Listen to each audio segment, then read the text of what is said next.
Thank you, Madam President. 20 years ago, September 11, 2001, Americans watched in horror as two planes struck the World Trade Center in New York City. We watched as another plane slammed into the Pentagon, and yet another bound for this very city crashed in Pennsylvania. That day was the worst attack on American soil in our history. America's death toll surpassed Pearl Harbor in December 1941. That day, children came home from school without their parents. Calls from family members went unreturned. Lives were changed forever. Yet, instead of tearing us apart,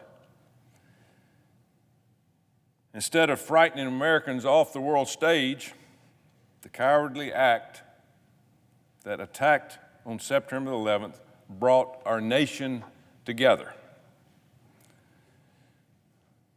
But just remember, we were at war with Al-Qaeda prior to 9/11/2001.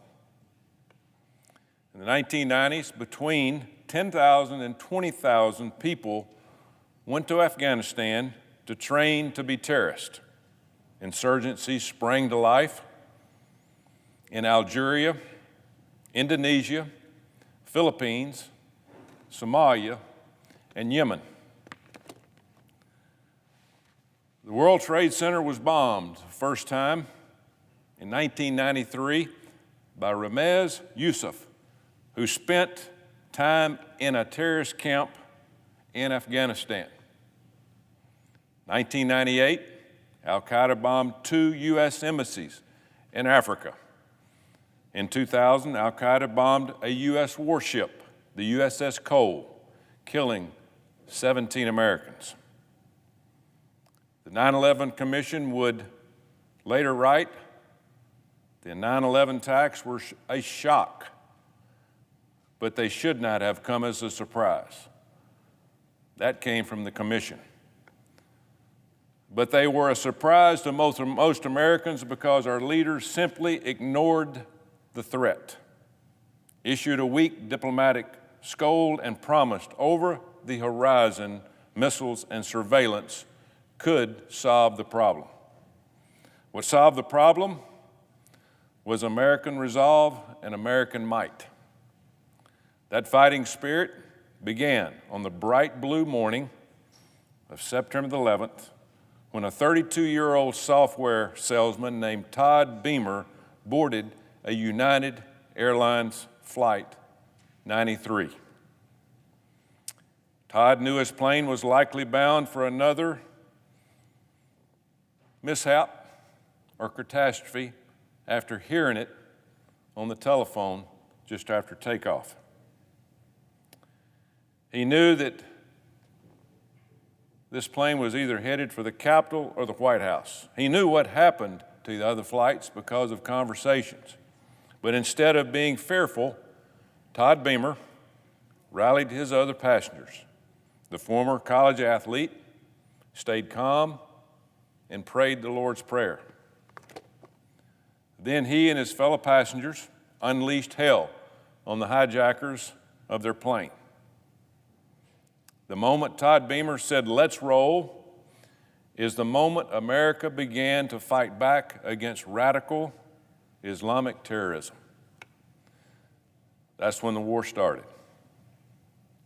The whole country took up Todd's battle cry of "Let's roll."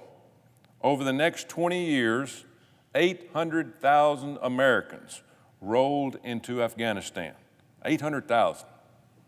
Of them, 2,461 were killed in action, including the 13 brave men and women we just lost a few weeks ago. 20,961 soldiers were wounded. Their sacrifices were great, but so were their accomplishments. With 48 partner nations, America smashed the Taliban and sent Al-Qaeda running for their caves in Pakistan. We killed Osama bin Laden and crushed terrorism networks around the world. Over the past 20 years, the death toll from terrorists inside the United States was 107 because of our brave military that took the fight to the enemy overseas. 107 souls is still far too many in this country, but the nation has been spared another catastrophic attack while our all-volunteer force stood the watch in Afghanistan. But here on the 20th anniversary of 9/11, what should be a resounding victory and success of American values and resolve is instead a defeat. And it is an especially bitter defeat to Americans all across this country. It's bitter because Americans surrendered 20 years of blood, sweat, and tears to the enemy. The Taliban now control more of Afghanistan than they did in 2001. And they are better armed with American guns, vehicles, and aircraft. It's bitter because it was entirely preventable. It's bitter because those who work in national security know in their hearts that the president is wrong when he says the war is over. Mr. President, the war is not over. The war is over when your enemy accepts defeat. Our enemy, the Taliban, are not defeated. They are emboldened. President Biden has handed them the greatest victory of their pitiful, pitiful history, a victory greater than they could have ever dreamed. Using this victory as propaganda against the United States will be recruiting gold for the Taliban. Make no mistake, now that they've sent America running for the exits in Afghanistan, they intend to bring the terror we saw at Kabul's airport home to us right here in the United States of America. We cannot allow that to happen. Because now, after our commander-in-chief decided to leave behind, let me repeat that, leave behind American taxpayer-funded equipment, the Taliban is one of the top 10 best equipped militaries in the world. Over 44,000 military vehicles were left behind. Nearly 500,000 guns left behind. 33 Black Hawk helicopters left behind. All is now in the hands of our enemy. And we're fooling ourselves as we think they're not going to use this equipment against us. Early last week, 10 of my colleagues on the Senate Armed Services Committee joined me in calling for hearings on the Biden administration's chaotic withdrawal from Afghanistan. As members of the committee that oversees our nation's armed forces, we bear a particular responsibility to seek true and correct answers. We asked to hear from the Secretary of Defense, Lloyd Austin, the Chairman of Joint Chiefs of Staff, General Milley, the Commander of U.S. Central Command, General McKenzie, and the last Commander of U.S. Forces in Afghanistan, General Miller. These are our top military leaders who need to be asked the hard questions. And that's what I and my colleagues intend to do, starting with, why did we give up the most strategic air base in the middle of Asia, Bagram Airfield? Why did we do that? It makes no sense. We owe it to our nation, those who served, their families, and our allies to preserve the records of how our time in Afghanistan ended. for every people we and members of the Armed Services Committee represent here in Congress. This is the biggest issue facing our military since Vietnam. Those who have given so much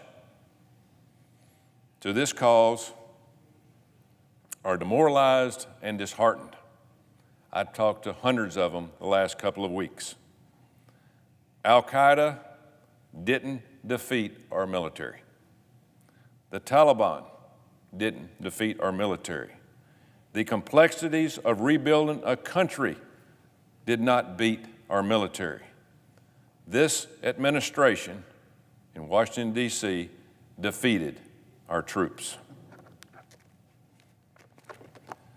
Never in American history have we seen a commander-in-chief leave Americans behind enemy lines. It is unheard of the history of this country. I cannot think of a single fighting man or woman who would leave an American behind. It does not make sense. That is why they fight. That is why our military fights. We do not leave people behind. But they were ordered to leave by our commander-in-chief. To those soldiers, sailors, Marines, airmen, guardsmen who served in Afghanistan, I promise you this: we will get answers from this administration. If you're a member of the military or you've served our nation and you have questions, I hope you'll reach out to my office. I'm ready to be your voice. I'm ready to fight with you for your answers and accountability. I want to thank Chairman Reed and Ranking Member Inhofe for scheduling hearings so that we can do just that in the next few weeks. You know, on September 11th, America said, never forget. Thousands upon thousands of Americans have taken that rally cry to the enemy. To them, I say, America has not forgotten. We will never forget. We will answer the fight, and we will fight for these answers. Madam President, I notice the absence of a quorum.